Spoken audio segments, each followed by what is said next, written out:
ये लड़की अभी नाबालिग थी। उसके पापा उसे जबरदस्ती पियानो प्रैक्टिस करवाते थे। जब भी वो अपने अंकल्स के ग्रुप को बुलाते, ये सिलसिला बचपन से लेकर जवानी तक चला। जब लड़की 18 की हुई तो उन अंकल्स के दिमाग में गंदे ख्याल आने लगे। उन्होंने कहा कि अब तो वो बड़ी हो गई है, तो क्या उसे उनके लिए कुछ एक्स्ट्रा नहीं दिखाना चाहिए। 4 बढ़ी फैमिलीज को खुश करने के लिए उसके पापा ने बेरहमी से उसे हुक्म दिया कि हाँ कर दे। तभी बाथटब में एक मरती हुई मछली बाहर कूदी, जैसे चुपके से कह रही हो कि इस गंदे चक्कर से भाग जाओ। लड़की ने मछली को कसकर पकड़ा और खिड़की की तरफ दौड़ी। अगर उसे सिर्फ दूसरों का खिलौना बनना था तो वो सब खत्म कर देना चाहती थी। उसने सबको देखा, अलविदा का इशारा किया और बिना सोचे कूद पड़ी। लेकिन वो सीधे सबसे अमीर आदमी के स्विमिंग पूल में गिरी। ठंडा पानी उसे लपेटने लगा। उसे अपनी माँ का मरता हुआ चेहरा याद आया। उसने अपनी आंखों से देखा था कि उसकी मौसी ने उसकी माँ को डुबो दिया था। लड़की ने कभी हिम्मत नहीं की ये बात बताने की, बस उस नफरत को दिल में दबा लिया। पानी में उसने तड़पना छोड़ दिया क्योंकि उसे लगा कि शायद यूं वो अपनी माँ से मिल जाएगी। पास में खड़ा प्रेसिडेंट ये सब देख रहा था। उसने गौर किया कि लड़की पूरे 3 मिनट 46 सेकंड तक पानी में डूबी रही। तब उसे यकीन हुआ कि वो ध्यान खींचने के लिए नहीं कूदी थी। उसने फौरन पुल में छलांग लगाई और उसे बाहर निकाला। उस पल में दोनों के दिल अनजाने में टकरा गए। 4 फैमिलीज को एक रात में नाराज करने वाली इस लड़की को देखकर प्रेसिडेंट रुक गया। उसे ये लड़की अजीब सी मजेदार लगी। उसने उसे तुरंत अपनी विला ले गया। लेकिन तभी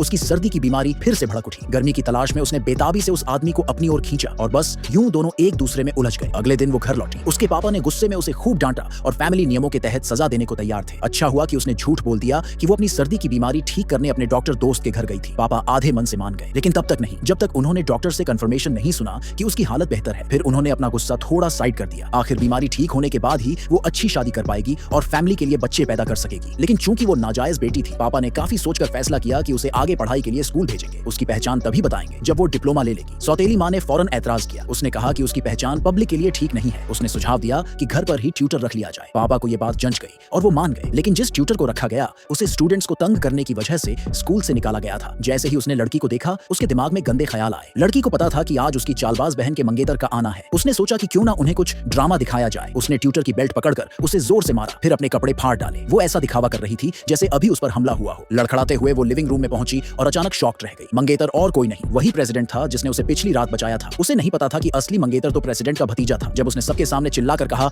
कि सौतेली माँ का ट्यूटर उस पर हमला करने की कोशिश कर रहा था, उसके पापा चुप रहे। लेकिन अगले ही पल प्रेसिडेंट के आदमियों ने ट्यूटर को घसीट कर लाया और कहा कि चूंकि अब वो फैमिली बनने वाले हैं तो फैमिली के तौर तरीके भी ठीक करने होंगे। फिर प्रेसिडेंट ने खुद ऑफर किया कि वो लड़की का पर्सनल ट्यूटर बनेगा। उसकी चालाक बहन ने उन्हें साथ देखा तो गुस्से से आग बबूला हो गई। अगले दिन जब लड़की उसकी जगह पियानो कंपटीशन में गई तो बहन ने सोचा कि अब इसे सबक सिखाना है। उसने पियानो की कीज पर चुपके से रेजर ब्लेड रख दिया, ये सोचकर कि लड़की शायद अवार्ड जीत ले, लेकिन दर्द सहेगी। लेकिन उसे क्या पता कि लड़की पहले ही हर की के नीचे ब्लेड्स छुपा चुकी थी। वो पब्लिक में अपने हाथ बर्बाद करने को तैयार थी ताकि उसकी बहन दोबारा कभी उसका नाम इस्तेमाल करके पियानो जीनियस न बन सके। उसी पल प्रेसिडेंट को आखिरकार समझ आया कि सामने खड़ी ये लड़की वही पियानो गर्ल है जिसे वो हमेशा से ढूंढ रहा था और वो सीधे उसकी तरफ बढ़ गया।